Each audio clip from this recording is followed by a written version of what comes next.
Aubrey, thanks for joining me. Super excited to chat with you. For those people that are listening to this, Aubrey's actually been a member at SoCal Powerlifting for like 3 years now.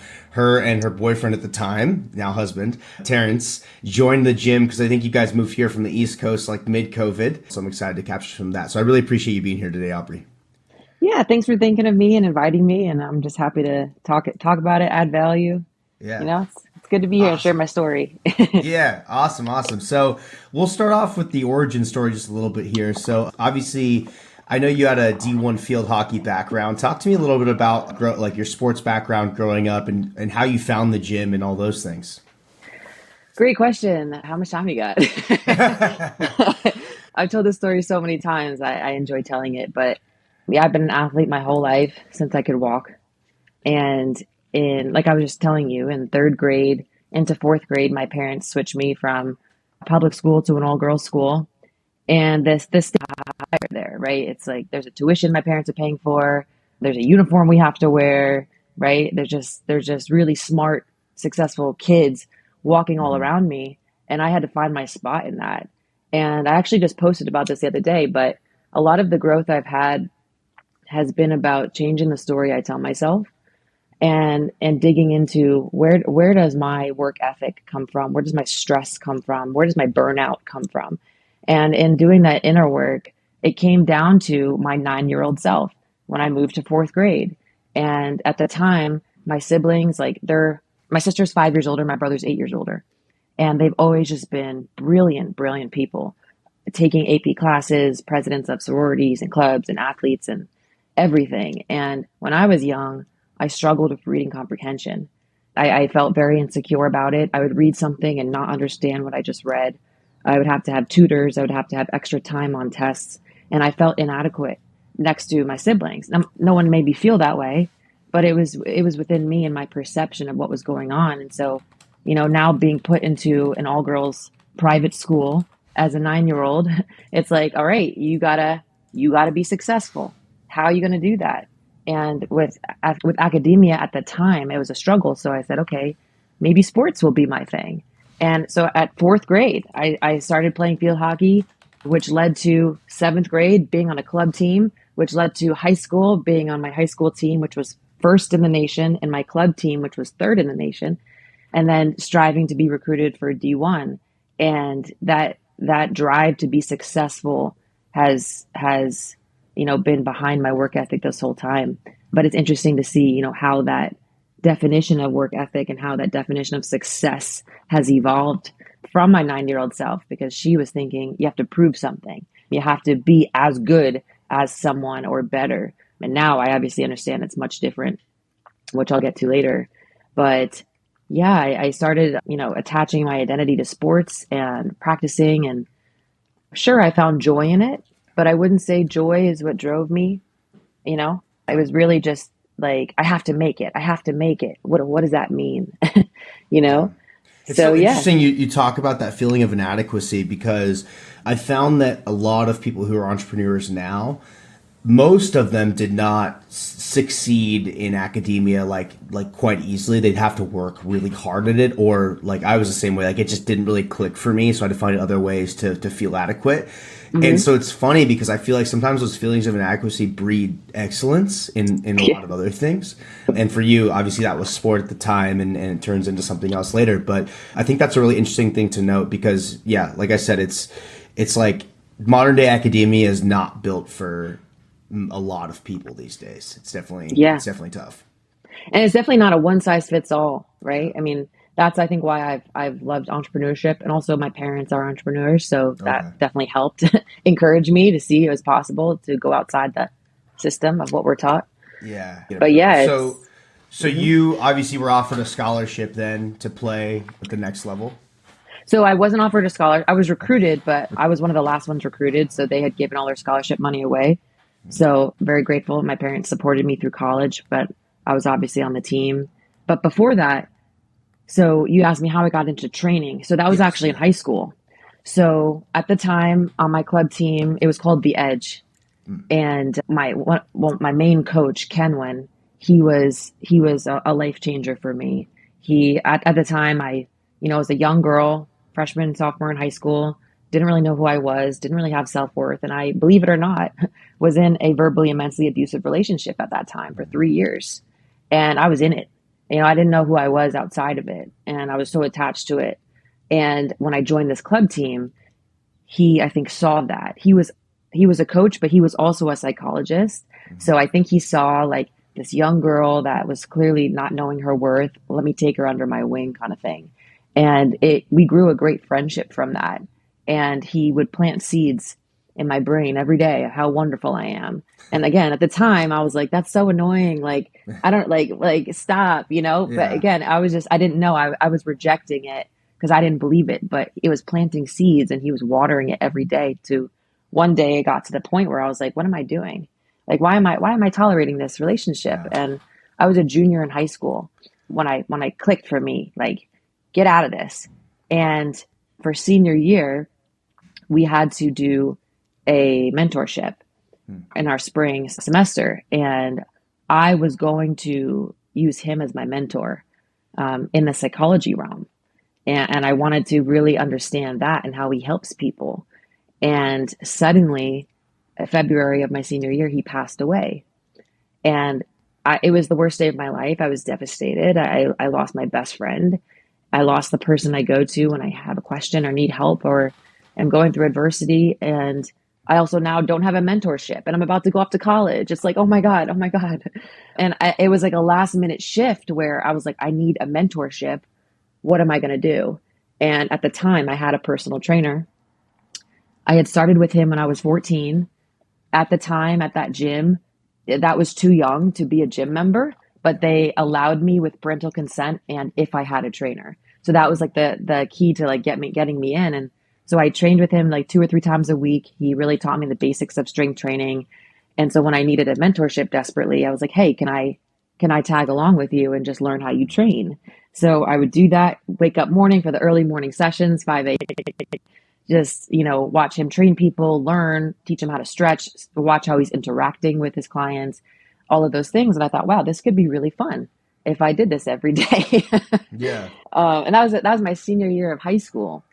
So that was like the start of training and my love for being strong. It was the space where after school, after practice, on the weekends, I would go and just work on myself by myself at such a young age.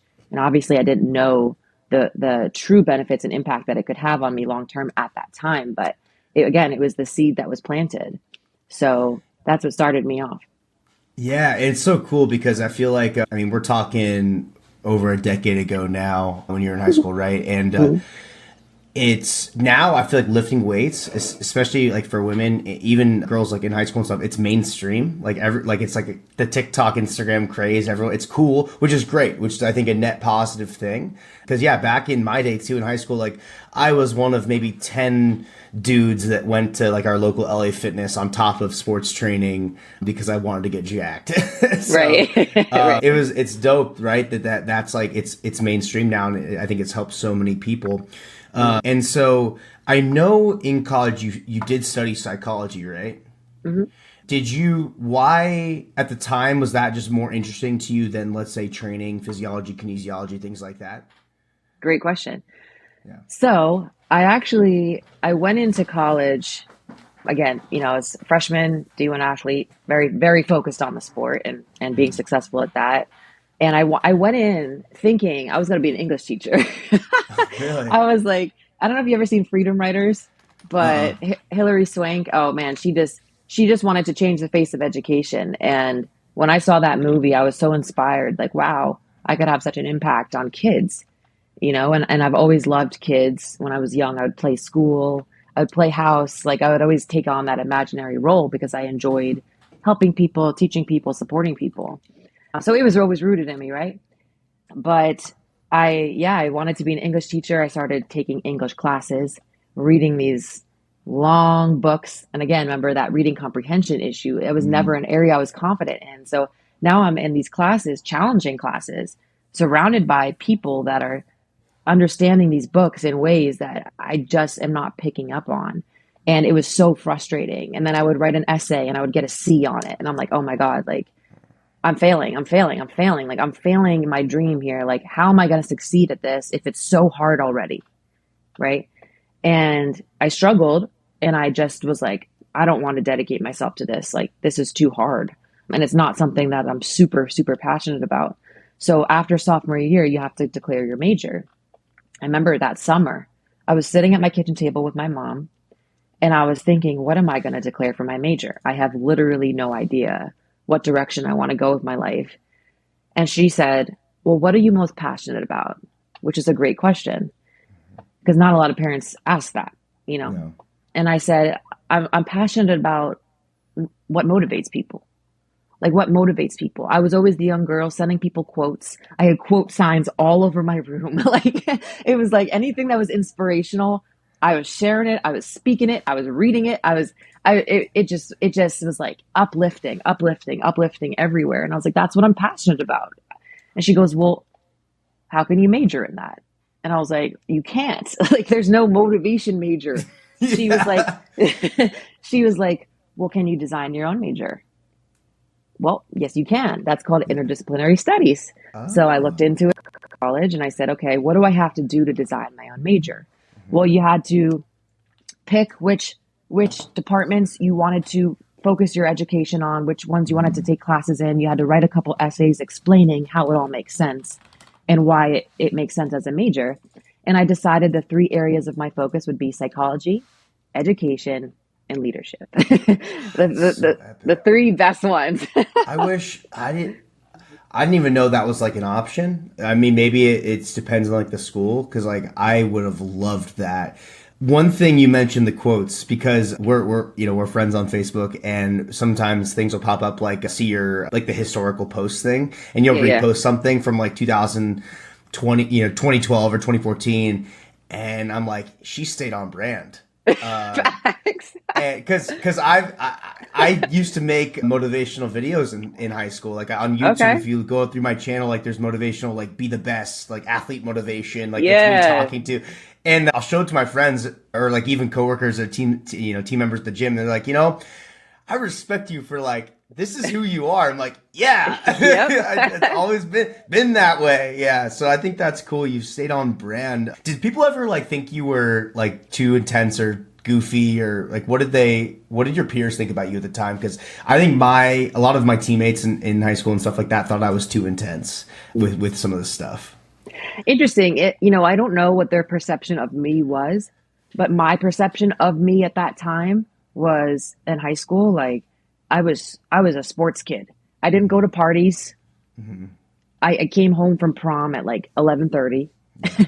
Like I didn't sneak out.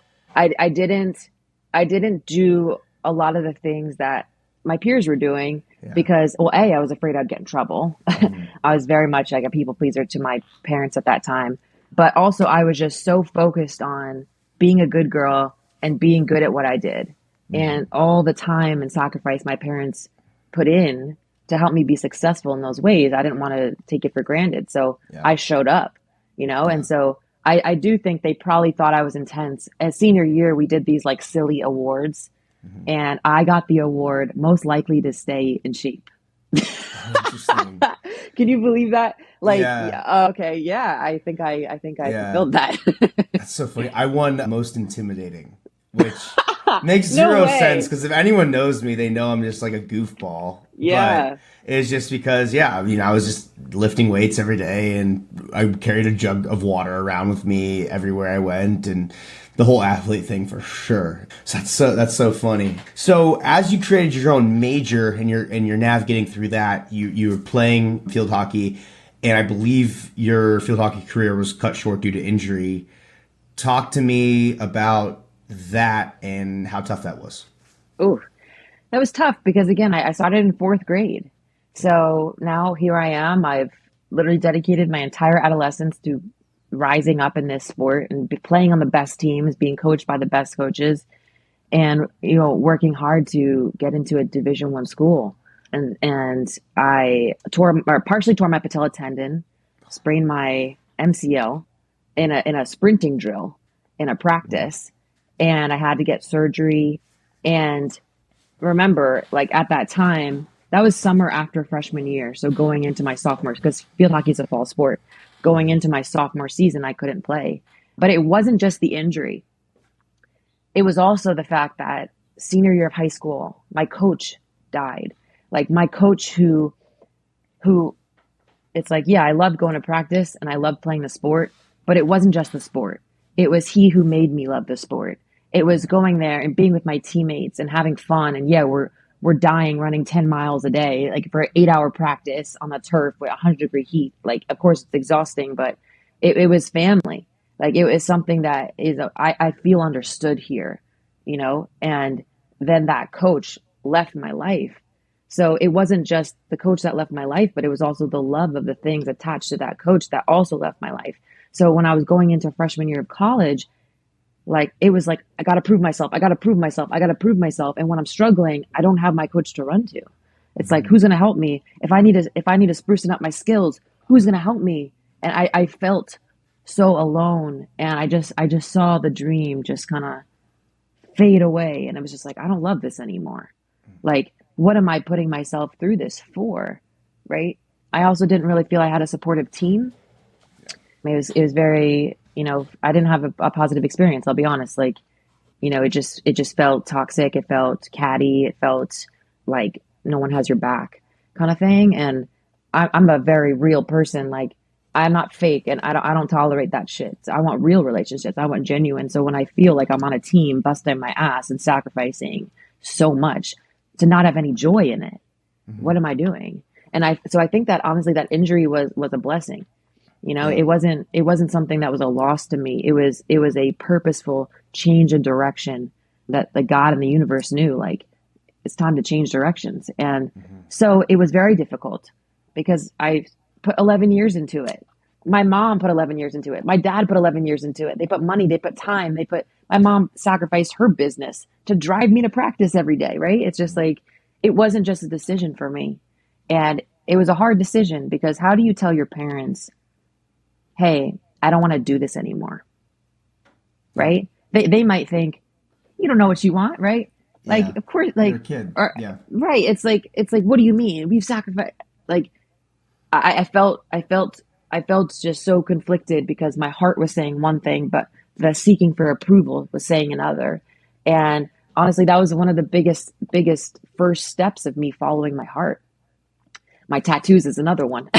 Yeah. But it's like I need to put this flag in the sand and say, hey, I know it seems crazy on the outside, but I have to follow my heart. And so I decided this isn't for me anymore. And it was an adjustment period. And, you know, even with my parents, they always support me, but it was an adjustment period for them too. And I knew I don't want to just quit. I don't want to just stop. I don't want to just be a regular student. So what can I do? Right? So entrepreneur creator, you know, found an idea. It's like, hey, why don't you try out for the cheerleading team? Really? Yep. With no way. Okay. No cheerleading experience. Never cheered a day in my life. I couldn't do a backflip. I couldn't do a cartwheel. I couldn't do anything. But I said, that is a way I could stay in the athlete realm. I'm around athletes. I'm on a team. I'm still athletic. And I can keep that part of me. And it was, I think, again, a shock to my family. Like, what? Because I've never been a girly girl. I've never worn bows. I've never done any of that stuff. I've always been like hardcore tomboy. But it wasn't about the dressing up. It was like, I want to be a part of something still. So with no experience, go ahead. Did you? Because that's kind of the question I wanted to get at was, obviously hindsight is always, I see these transition periods as sort of shedding like the snake skin and like evolving into the next beast or the creature, whatever it is. But in the moment, it can feel like we've lost our identity. Because I know, like, for you, that could be field hockey. For me, it was like originally powerlifting and being injured, not being able to do that anymore. Did you feel like you lost your identity, or you were like, no, like this, it's time? Like you already kind of were enlightened at that point. I think it was a mixture of both, because it was grief, it was loss, and that this part of me is no longer what I'm doing. But at the same time, like, people treated me differently. When I switched sports, Mm, the the training, like physical therapy trainers or whatever, I yeah. forget what they're called, they treated me differently. Yeah. It felt like a drop in respect. Yeah. Like, Yeah. you're a quitter, you're a girly girl. Like, Yeah. cheerleading's not a real sport. What a joke. And to me, it was like like my biggest injuries came from cheerleading. Mm, And it was incredibly difficult to hold people up here on your neck with balance and hoist them up and make sure they don't fall. Like, that's incredibly challenging. And it's like, yeah, I didn't have the skills that most cheerleaders had, which is, like I said, the gymnastics or the like acrobatics. tumbling. I couldn't do any of it. And I said that going in. I told the coach, I can't do those things, but I am strong. So if you could use strength, you can use me. And so that summer, for 3 months straight, from sophomore to junior year, or from the end of sophomore to the beginning of junior, I was in the gym every day stretching. It was a habit. I said twice a day, every day, 30 minutes a piece. I'm going to stretch to become more flexible. I can't backflip, but I will get to a split. And it's funny because at the time I couldn't even touch my toes if I Jeez. tried. It was so, my hamstrings were so tight. I mean, if you've seen field hockey girls, like, we got big legs because we're Yeah. always in that low position, right? And I was not a flexible person, but I just committed to it. And I even went to PT, and they would help me stretch me further. And I got to a full split. And I was like, wow, like, I can do anything I set my mind to. Yeah. And and then 3 weeks before tryouts, I had met an acrobat in the gym. She was stretching next to me one day. And I was like, hey, like, how do you do that? Like, can you help me? Can you teach me? I'm trying out for a cheer team. I've never done it before. So she started to teach me a lot of the jumps. And there was a jump called a herky, which is basically where you jump and your arms are out like this. And Hmm. with your legs, you have one leg back and one leg straight. And so you're just kind of in this like tight position. And I had probably done 100 jumps that day. Jeez. And the 101st jump, I landed very weird on my foot, and I hyperextended my knee, and I fractured my tibia. Oh, yeah. 3 weeks, 3 weeks before tryouts. Yeah. And I was like, oh my God, you're kidding me. Like, how am I going to make the team now? How am I going to be a part of this if I'm injured? But it's all in your head, right? You know better than anybody because you are a wild animal. When you get injured, and then you're like, you get surgery, and then you get PT, and then you're in the gym doing your exercises, doing freaking, like, doing the sled, doing the ball slams, doing, I'm just Yeah. like, this man does not stop.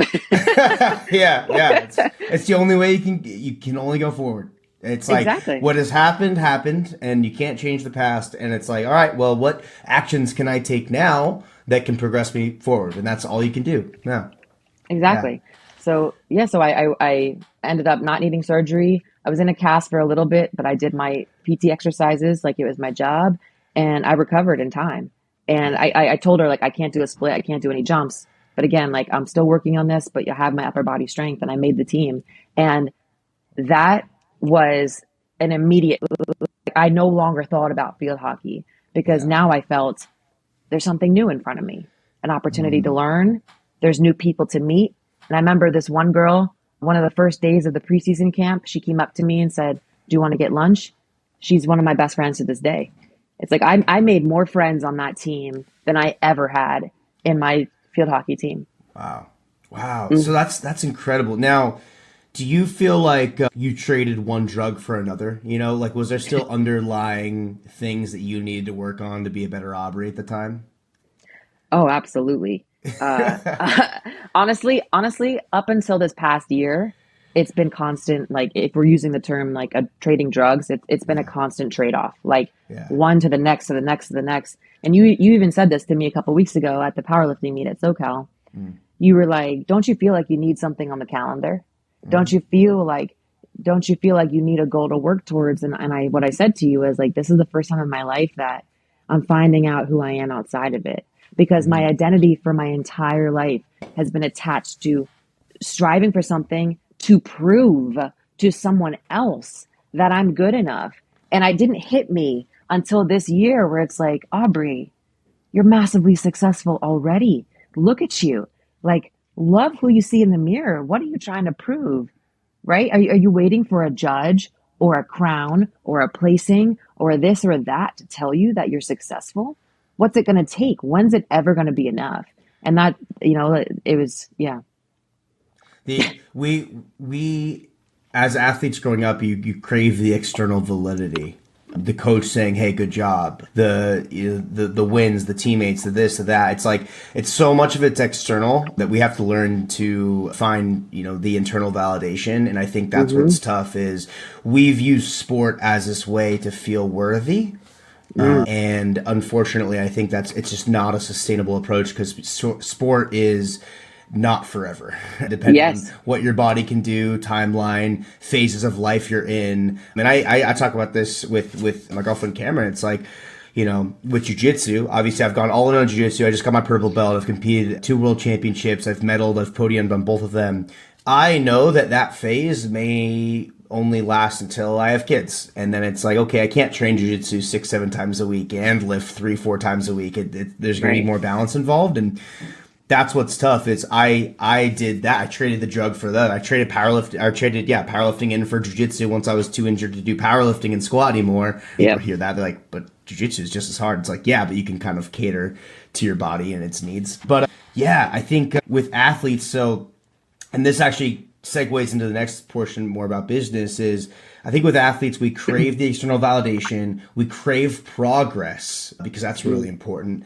And I found that athletes also make really good entrepreneurs because there's a lot of like layers of accountability, motivation, and external validity in entrepreneurship if it's successful too. So talk me through, so how did you transition to online coaching, and did you try and get like a quote unquote normal job before that, or did you just dive all in?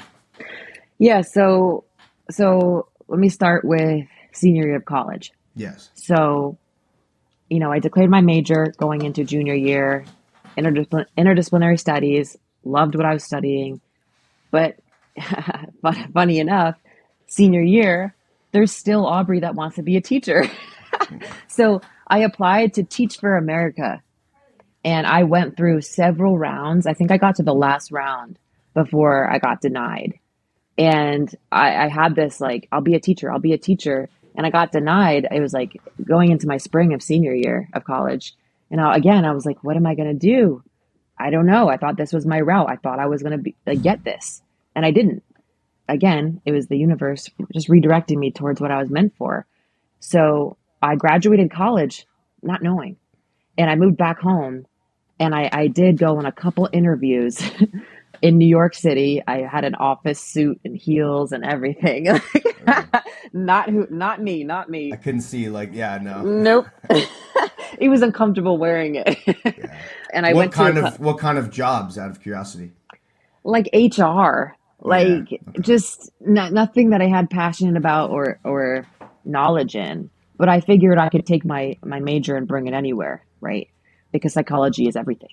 Yeah. How people think and operate is at the foundation of everything. So, yeah, I went in, I actually had this one company that I had a couple rounds of interviews with, and I remember I getting a call one day, and the girl left me a voicemail and said, "Hey, we want you to come back for another interview, but the boss just wants you to have a little more pizzazz, a little more zest, like just raise your energy a little." And when I walked into the office, it looked like Wolf of Wall Street. Like it was this one big room, all these desks, these big windows, people standing up, yelling across. It was chaos, but it was competitive. So I was like, "Ooh, okay." But Yeah. they all looked the same. Like it was just like they looked like I don't know. I'm not even gonna say it. It's like again, I wasn't ever in a sorority, but it just looked like that kind of vibe of just like Yeah. you know, and like Yeah. you know what I I know mean? exactly Like what you mean. Almost like everyone is, yeah, it's like everyone's sort of playing in this system, going through the motions. There's no creativity, maybe. Like it lacks sort of that individuality. individualism. Yeah, individualism. Yeah, individuality. There it That's is. it. Like Yeah. no shame. I have tons of friends, and again, like my siblings, like they're in sororities. Nothing against it, but Yeah. for me, I've always been a lone wolf. So Hmm. to try and now mold into that environment didn't feel authentic to me. And so when they said, can you bring more energy?" I was like, that's not me. Like, I'm not a bubbly person. Like, even how I'm talking now, I'm passionate, but Yeah. I'm chilling. Like, it's just Yeah. like, I'm not like, okay, so, Yeah. like, it's just not me. So Exactly. I realized, okay, maybe that's not the job for me. And in the same week, I had reached out to my old personal trainer from 14 Mm. years old. And I said, "Hey, I'm back from college. You want to catch up?" Just to like no thought of anything. And he was like, "Yeah, I actually changed gyms. I'm at Equinox in New York now. Why don't you Mm. come out to the city and I'll show you around the gym and we'll just get a bite to eat." I was like, "Okay, great." I took the bus in. I met him. He showed me the gym. He introduced me to everybody, including the general manager. And I didn't know at the time, but that day I had had a conversation with the general manager. And it was just a conversation. I was just being myself, no, Mm. not seeking a job, not knowing I wanted to be a trainer. And I took the bus home and I was in the parking lot to get in my car the same day. And I get a voicemail from Equinox saying, "Hey, we would love to offer you a job here. We can get you certified. Let me know if you want to come in to talk more." I was like, oh my God, I have goosebumps right now. I was just like, oh my God, wow. Like, in the same week where I have another boss asking me to be someone I'm not, Yep. and now I'm offered a position where I didn't even try to find one, Just is being who pretty you are. cool. And so I took the job and I got certified. They gave us to go to school, which is where we learned kinesiology, anatomy, physiology, flexibility, program design, business ethics, all of it. And, I worked my way up from there. That's epic. And that's where you met the legend of Brett Knopf. Knopf. Oh, yes. He Yeah. it's funny too because you said hindsight's 2020. You always look and say, oh, I wonder if I would have gone that path, how my life would be different now. So when I joined Equinox, he was the one who interviewed me and hired me. Mm. But he said, "I'm actually going to a different location. Do you want to come with me?" Mm. So he wanted me to come with him to this different location. But I said no because the trainer that had trained me was at this location. So I wanted to Okay. be with him. Yeah. But it's like, who knows where my path would be if I had gone and how it would be Completely. different. But again, like I'm so happy with where I am. So I'm happy with how it turned out. Completely. So how long were you a trainer there before going online? Like so not online. So I was at Equinox about 6 to 8 months Hmm. and I wasn't really making any money Okay. because, they do take a big chunk of it. Oh, And I was like yeah. at the bottom tier because I was new. And I was also paying for my commute. So I felt like Yeah. every time I made money, I had to put it back into just getting to work. Because you And were so, commuting what from New Jersey to New York? I mean, yeah, jeez. yeah. So it was a lot. And also I was burnt out. Like you had to take the bus. Yeah. So if I have a 6 a.m. client, I'm on the 5 a.m. bus, which is the first bus out of Jersey. So I had to wake up at 3:30. And then I would stay till about 10 because I had floor shifts, 10 p.m. to get the 11 p.m. bus home. I was Oh sleeping my like three, God. 4 hours a night. I would come home and my mom would be like, "How's your day?" And I couldn't form a coherent sentence because I Zombie. was so tired. And obviously that wasn't sustainable on top of not making money. So, I remember having another conversation with my mom at that same kitchen table. And she said, "Why don't you start your own business?" And I was like, "Well, what would I call myself? What would I be?" She's like, "Why don't you be the bride trainer?" She's a bridal designer, by the way. She's Yeah. had her Yeah. own business in bridal design and accessories for now almost 25 years. It's awesome. And that was like, that's a cool niche. I go on Instagram, the tag is open, the bride trainer is open. No one took it. I'm like, wow, this is brilliant. How did no one think of this yet? The website's open. I'm like, okay, this is who I am. I'm the bride trainer. What year is this? 2015. Wow. Okay. Yeah. That's awesome. Okay. So the end of 2015 going into 2016. So what I started out is personal training. So I would find gyms that were willing to rent space. I would pay rent per session or whatever. And I would just market, market, market. Social media, Instagram, Facebook, free sessions, bring a friend. Like I was working for free to get people in the door. I was making all these graphics. I remember, I'll never forget, one girl from high school reached out to me on Facebook one day. She goes, "Hey, I just want to say I'm seeing your stuff everywhere. Keep it That's up." epic. And I'm like, that's when you know. Because it's like Hmm. I want to be everywhere so loudly that when people go to sleep at night, they're thinking about me. Yeah. you Yeah. know? Yeah. It's like because that's the only way for people to know who you are. Otherwise, I'm just Aubrey from Hampton Plains. Like no one knows who that is. Yeah. But the bride trainer is someone who XYZ. So I would market myself. And again, Equinox taught me how to do that because at Equinox, you had to find your own clients. You had to sell your own packages. And it's intimidating when it's like you're a new trainer, you're surrounded by very wealthy people living in Lower Manhattan. And it's like, how am I going to convince this person that they need me in their life? But that's what that Yeah. practice and the discomfort taught me. I always thought that model was weird real quick too. Like Mm-hmm. I believe that if you're a company that takes a majority percentage away from your coach or trainers, like you should be doing the sales, the marketing, all of it. The trainers just have to train. Like that's been my philosophy at SoCal Powerlifting is we do the business, you guys just coach. And Right. coaches love to coach because some coaches like aren't good at some of the other softer skills, like and Right. they don't have no interest. It's not that they're not good, they just don't have an interest. So Yeah. that's always been interesting to me is like, yeah, you have to fend for yourself and then also they're like, oh, cool, take our fee now. And that's why I think in the training realm, you see a lot of trainer turnover, people just going private, and taking their Yes. clients with them. But okay, so you're renting space from a bunch of gyms, you're training brides, all brides at this point. The majority girls that, I have this wedding, I want to feel good in my dress, I don't fit in my dress, blah, blah, blah. But then it started to expand to, hey, I don't have a wedding, but I would like to train with you. And it started to shift into that space. And then I realized that actually marketing in that niche was turning off a lot of people because people thought if I'm not a bride or I'm not in a wedding, Yeah. I can't utilize you. And I didn't only want to train brides. It was just what I was calling myself. So I did it expand a couple times, but this is the interesting part of my story. And it's again, like in hindsight, I'm just glad I took the route I did because it taught me and made me as strong as I am. But personal training, there was no online training at this point. And I was moving around to different states with my, at the time, boyfriend. He had football dreams and I would just, follow him. And so I would literally leave my clientele. I would say goodbye. I would move to a different state and I would start over. And imagine if I had online training at that time. Oh my God, it would Oh, be you just, crushed it. yeah. But again, it's like I started my business from the ground up 4 times. 4 times. And it was hard because when I left New Jersey, I went to Maryland, then I went to Iowa, then I came back to New Jersey. And when I was back in New Jersey, I tried to hit up the old clients. They thought I was going to leave again. So they didn't want to come back. They were like, I feel like you're going to leave again. I found somebody else. So it's like, wow, I'm really starting from zero. The entire network I had now 4 years ago isn't available. So, COVID was really the turning point for me. And I moved here April 2020. So March 2020 is when everything shut down. April 2020 is when I moved to California. My parents were terrified. No one knew what COVID was. I was getting on an airplane with no one in the airport, right? It was scary. It's like, And why did you guys move here? just wanted to.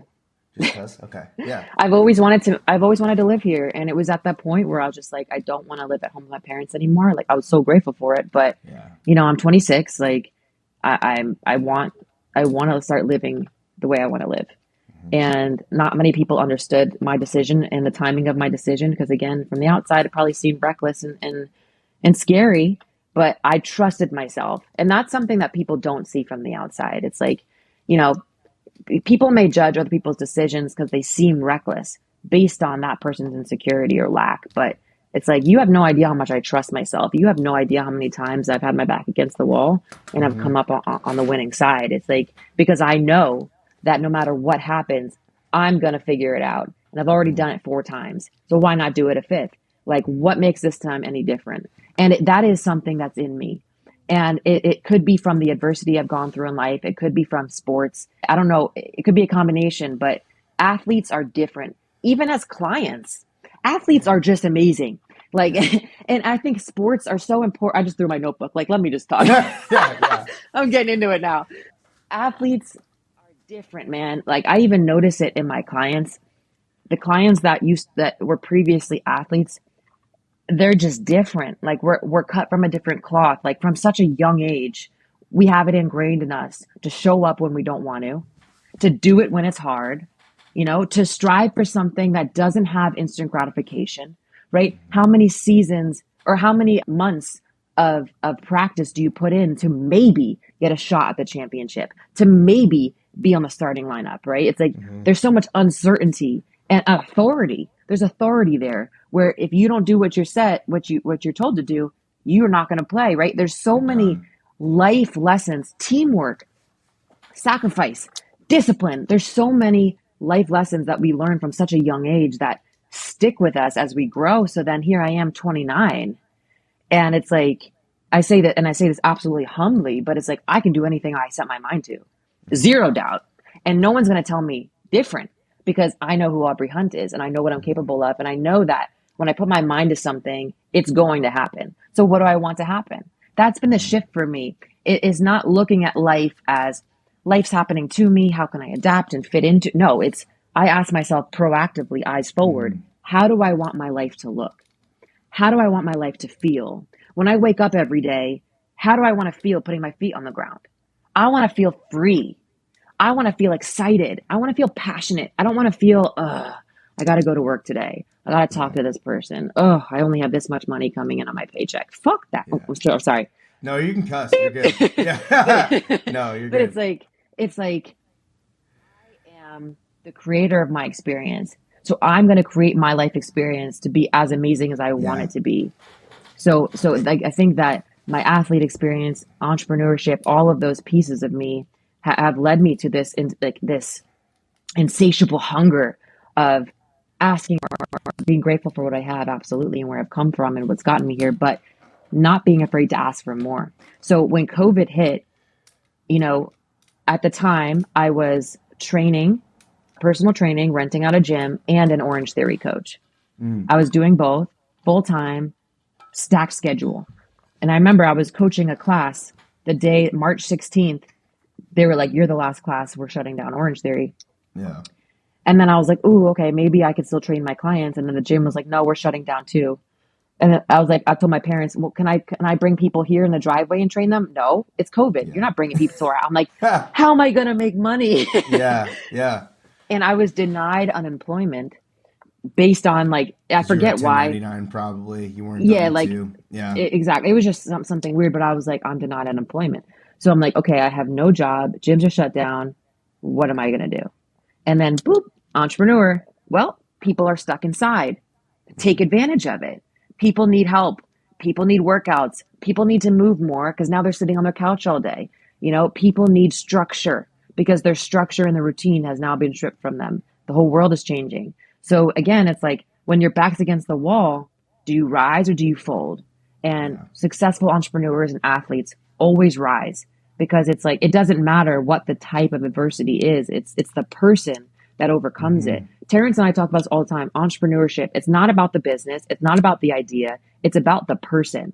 Like no matter what, you're going to be able to adapt. Businesses throughout their lifespan shift so much. They change so much. Their business model changes. Their prices change. Their mission statement can change. Their advertising can change. Their clientele can change. So much can change because as you evolve, your business evolves. Exactly. Yeah, nothing, that's the thing is nothing is etched in stone. We get so caught up in, well, like I named it this or my mantra is this or this is my brand identity and these colors that I use. And none of that is etched in stone. It's not permanent. Like it completely is whatever you make of it. And we're afraid we have to be mobile. So I think the best entrepreneurs, I've said this before, they move at warp speed. They're mobile. They're willing to pivot. They're willing to try things, throw something at the wall. They see what sticks. If it doesn't, they move on. And you can't be married to certain ideas. You got to just be willing to go with the flow and pivot based on the market. Your business exists because you serve a clientele, you serve a population, right? And so your business does not exist for you. So it's on you, the entrepreneur, to figure out what the people need and serve them. Yep. And that's the best businesses that exist. And I love what you're saying because it's this mentality of abundance. I find that my parents are both corporate people, and I think there was more of a scarcity mindset. Like, I think when you're corporate, you're like, okay, well, I get paid every Friday or every other Friday, and it's like, oh, here, I'm ready for my paycheck kind of thing. And it's just this learned behavior. Whereas when you're an entrepreneur, it's like, oh no, like if I so, gun to my head, if someone's like, you need to go make $5,000 tomorrow, like you'd figure out how to do it. Right. Just because it's this idea of it's out there, I can, and your perspective and the history of you succeeding every time you've been close to failure shows you have a great track record. It all works out. And it's those people that are going to make it the furthest, the people that are willing to stomach the perceived risk in the moment and still push on further. And that's exactly what it is. So that's super, super, it's cool stuff. So you moved to California, clean slate again, fifth time, back against the wall. What happens? Yeah, so I started with actually a business coach that I had worked with at Equinox. And I think he saw the opportunity as well because he had already made it successful as an online coach. And so now he sees the opportunity of now there's trainers who have no job. Let me teach them how to make money online. And so I did a course with him for a couple months. The biggest piece of value I got, honestly, was raise your prices. It was the boost I needed to say, you're worth more than you're charging for. Raise your prices. And that can also, for an entrepreneur, feel like a scary thing in the beginning because people are afraid to ask for money. But that's why you need to know what your value is. And you have to pour into the value so that no one questions the price because the value is so overwhelming that it's like, I'll pay anything for it. And so that was that. Associate price with value as well. If you're charging cheap, they're going to think you're a bad trainer or a bad coach.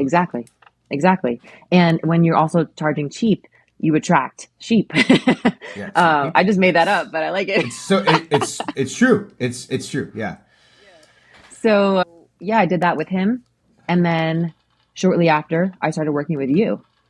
And let me tell you, Zach, I even was talking to Terrence about this the other day. Like, I mean, you've taught me so many pieces of how to organize and creating systems and things. But the biggest thing that I take away from my time with you was my community. That changed the game for my business, let me tell you. And you were the one that not only encouraged me to do it, but helped me overcome the fear. Because the fear was, what if no one likes it? What if no one shows up? What if no one posts in the Facebook group? Like, what if? And you were like, just do it.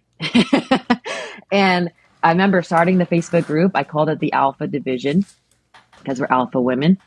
And I started it. And that was 3 years ago. And now the community is the centerpiece of my business. And like I said earlier, as you evolve, your business evolves.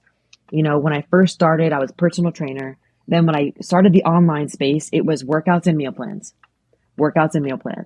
But then I realized through coaching and seeing people's struggles, they need more than this. It's not just about the plan. They need help implementing the plan. So they need accountability. They need check-ins.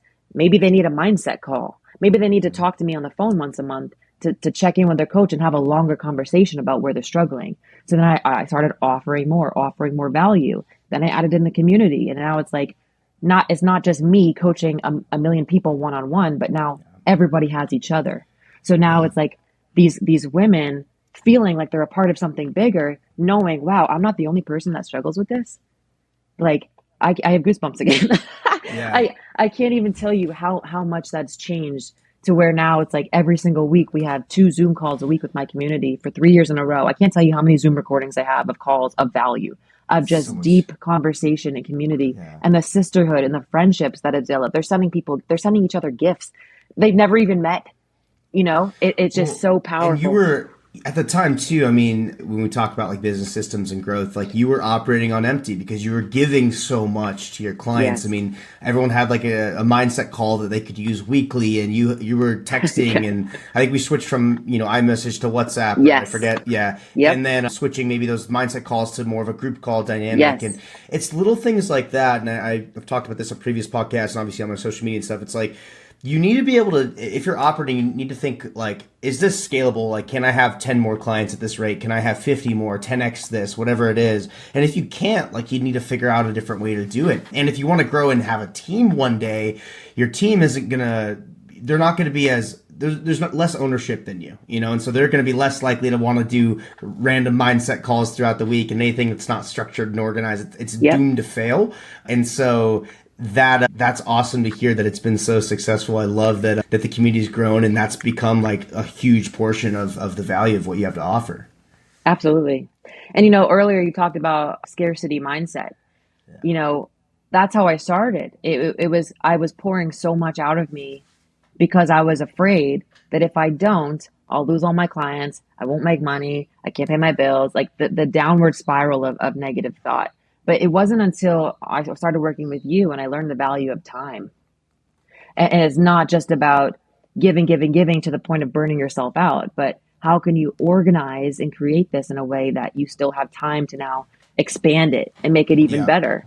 And from that point of realization to where I am now, it's insane how much time is the number one for me. It's like my Yes. freedom and my time, because that is where I grow the most as an individual. And when I grow the most as an individual, everything attached to me grows. So when I grow, my clients grow.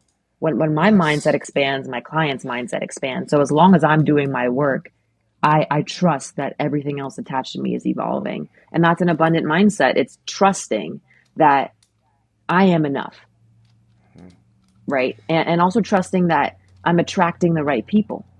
Not all money's good money. Not Hmm. every client Yeah. is for you. And Yeah. that's something I had to work through is we could start out as like a desperation, right? It's like, I need clients, I need money, I need this, I need that. Yeah. But then you realize, wow, actually that client isn't worth my peace of mind. That client's not worth my sanity, right? They It's like, take they're takers. Yeah, it's I always call it like in the beginning you're kind of in the sell your soul phase. So like you take mhm, anyone if they have a heartbeat, like I'll sell them. I'll sign them up. I have to. I did the same thing for SoCal powerlifting, and I used to yeah, people would be like, "Do you guys do personal training?" And be like, "Sure, now we do." yeah, And right, we'd sign them up, and then of course like they end up not being a great client and taking more than yes, what they're paying for. And then the other thing I was gonna say is time. So obviously, if you only have time to work in your business, you don't have time to work on your on your business, it'll never business. grow. Yep. And if you only have a business that you're working in, you don't have a business, you have a job. I mean, Wow. Yep. that's it. You have a Yep. job disguised as a business, and it'll be like that forever and until you decide it's time to move forward. And so you have to leave capacity. It's so important to have time scheduled into the day to day to work on the business and grow, and not just doing things where you're trading time for money, because Yes. it'll never get to the point where then you have ultimate freedom. And Mhm. I think the whole point of entrepreneurship, I know my entrepreneurial journey is all about creating freedom for myself, my Yep. family, those type of things. And those things are the most important things to me. Absolutely. Can you talk a little bit too, I mean, if you're willing to, about the specifics on the revenue side too? Because when we started, I think you were doing close to 10K a month back in 2021, right? In revenue, which is for an online coach is like the top, like that's like high. That's really Yeah. fucking good. Obviously, you were trading a lot of time for money, but how has that grown? Either have you just been able to make similar amounts now with adding more time back into the day? Have you been able to scale it even further? Yeah, so it's been a shift. At the time, yeah, 10K was like my most. It was my highest month, and Yeah. it was when I was giving reckless hours. Yeah. Yeah. And so, that's another thing you help me with is working in your business versus on your business, Yeah. and having that distinction, because again, I didn't realize that there was a difference. But once I started to separate it, I got that time back. And my highest month, after working with you and going into that following year, my highest month was like 21K. Oh my Um, gosh. yeah, and especially in the fitness space, revenues like this, because Of it course. comes and goes Yeah. with the seasons, but it would be like 21, 19, 17, 18, 19. I was just like, wow, which has been really cool. But at the time, also my number of clients was very, very high, Yes. which you would think that's awesome. But Yeah. again, it's like, well, what can my capacity handle while also Hmm. having a quality of life? So I realized that even though I'm making a lot of money, I also feel overloaded with the Hmm. number of clients that I have. So is this sustainable? Right? Because and that's the difference between a coach that cares and a coach that just wants money. Because a coach that just wants money, they don't care really like always about the quality. They just want to get more No. people in the door. But for Yeah. me, if my quality starts to slip because I'm overwhelmed by the amount, I know I have to cut back because I refuse to let the quality of what I'm doing decrease just for more dollars. That's going to hurt me in the long run. 100%. 100%. So that's like, again, it's kind of that sell your soul of like, oh shit, like you're not sure. I think sometimes we want to capture the momentum too. So we're afraid to maybe even increase prices further, because that's the other thing is, if you can't have more people, you have to increase client value. I mean, it's something we've gone through at SoCal Powerlifting is we've had to raise prices like every year for the last 3 years. And because I'd rather we have less people, but better quality, better space, better equipment, less crowding, and better coaching than, just packing everyone in like sardines and doing it that way, because your customers will start to feel like they're, it's just too busy, or they're not getting what they're paying for anymore. Right. Yeah. And, so we're talking about scaling, right? And so what I used to think scaling was, obviously systemizing your business to grow it and to handle more than one person could handle.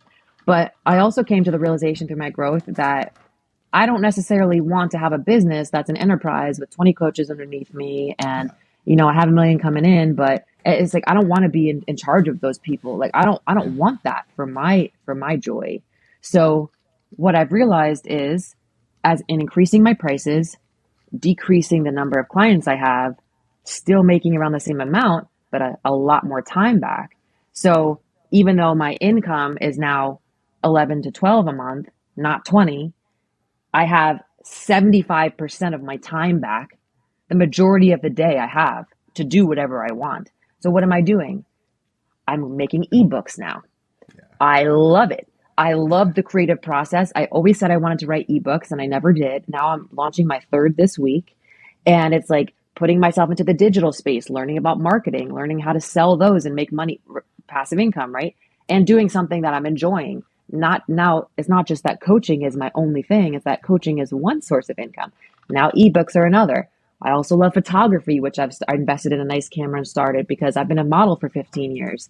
And I love sharing my modeling experience and how to help women feel confident in front of a camera, but not being on the other side of the camera. It's like I'm now the one teaching and helping and creating a beautiful photo for someone that someone did for me for so long. So it's like now I have 3 things that I'm doing every day, all week, that I'm so passionate about that utilize different strengths and talents of mine without feeling burnt out and still making a great ton of money. It's just like, that's what I want right now. I don't want to just coaching, scale it to $1 million and then buy out. It's just like, no, like my clients, I have 30, they're amazing.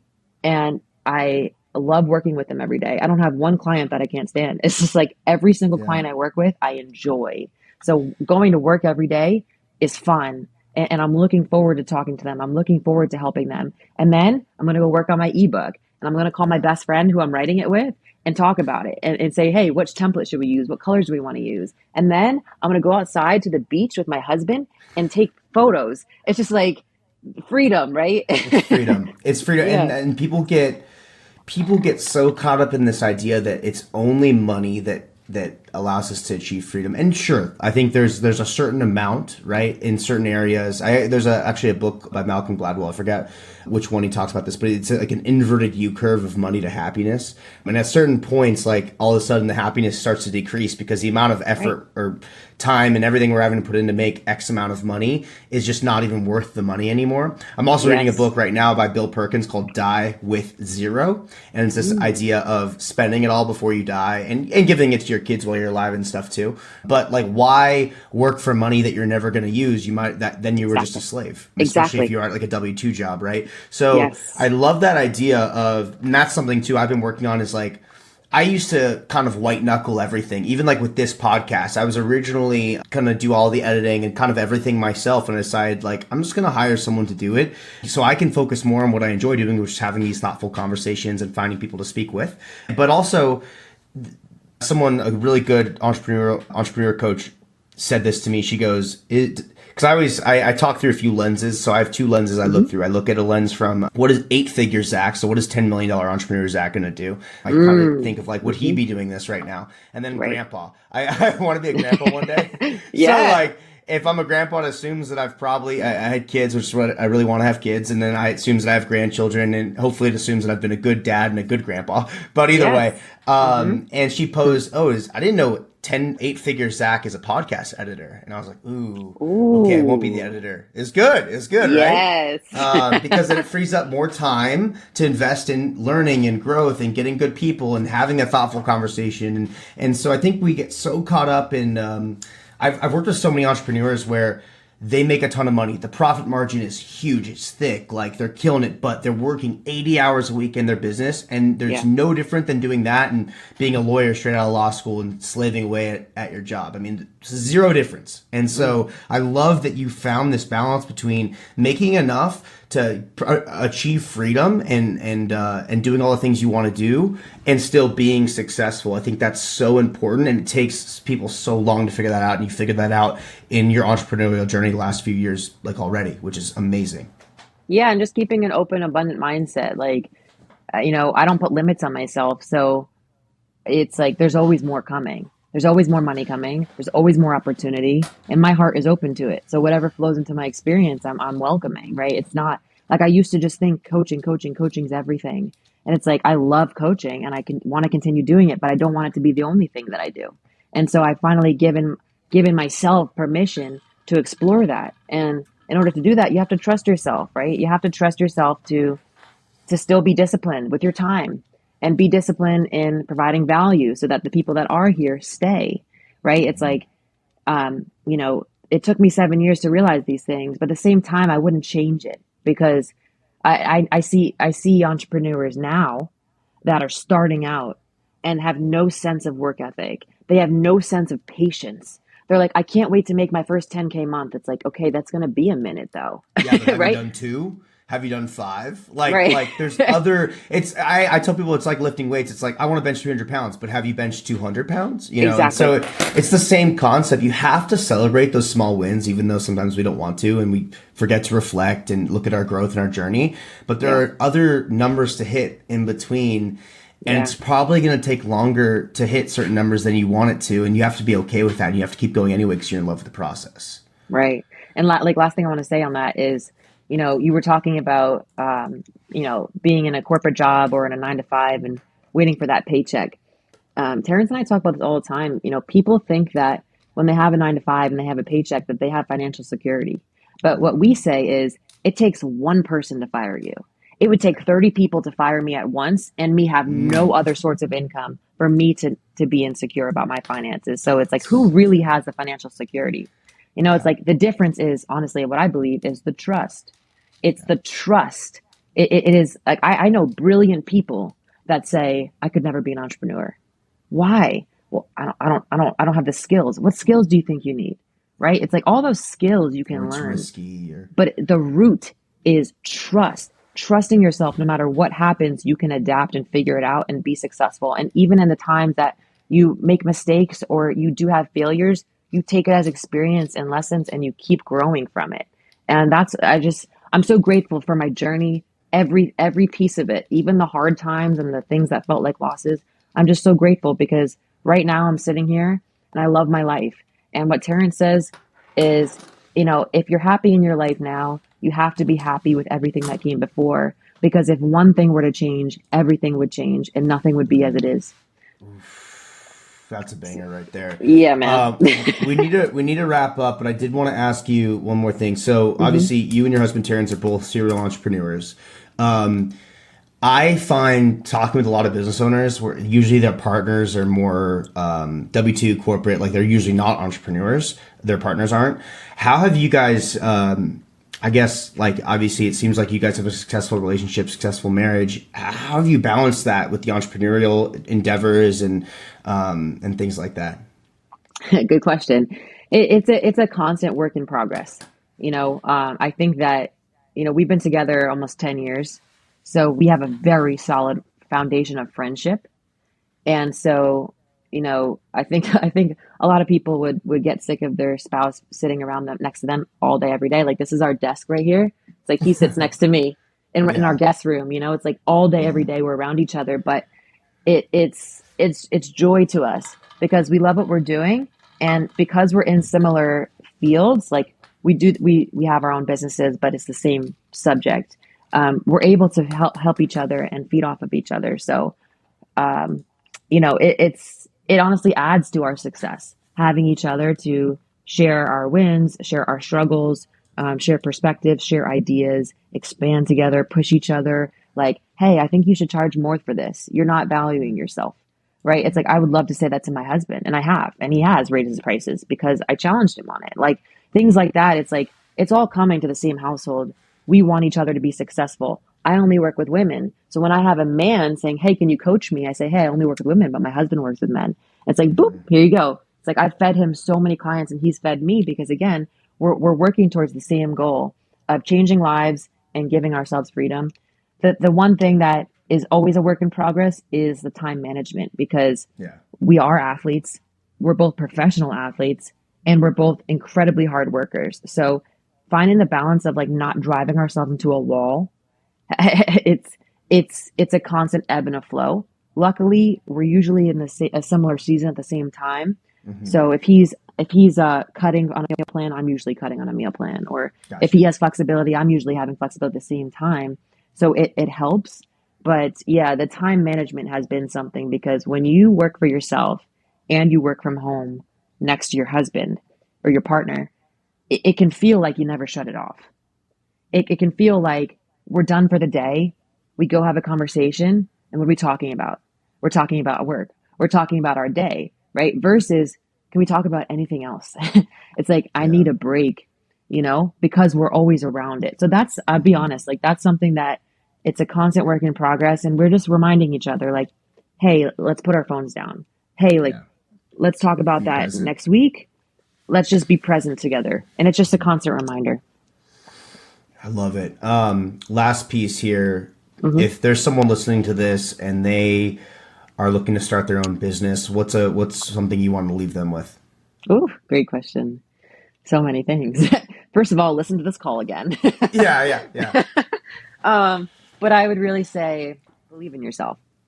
That's advice I give to anyone about anything. It's just believe in yourself because there's only one you in this world. And you have gifts that no one else has. You have a perspective that no one else has. And so when you can grow, because it takes growth, it takes inner work, but when you can step into that power of, I am the creator of my experience, period. It's like your whole life will change because now you don't feel a victim to life. You don't feel a victim to circumstances or to a paycheck or to a boss or a person telling you what to do. It's like some people are afraid of that level of freedom. And it's like, it's a double-sided coin because it does require responsibility. But on the other side, it's a freedom you would die for. Like here I am on a Tuesday morning, staring at a blue sky and a beautiful view, about to go to the gym after this. And after that, I'm going to go to the beach for a bit. It's just like, how's your Tuesday going? It's like, like the work that you have to put in is immense, but the freedom that it brings you there's no price you can put on it. So what I say is believe in yourself, trust yourself. You're going to make mistakes. You're going to fall, but that's not a bad thing. And it's not a thing to fear. It's what's going to make you stronger. It's what's going to make you more confident in yourself. And it's what's going to help you evolve as a human being. I recommend it to anybody. Like trusting yourself and giving yourself freedom is what life's about, So that's what I say. I love it. Thanks so much for joining. I'll throw all your links so people can find you and all the bios and stuff for when we post. Okay.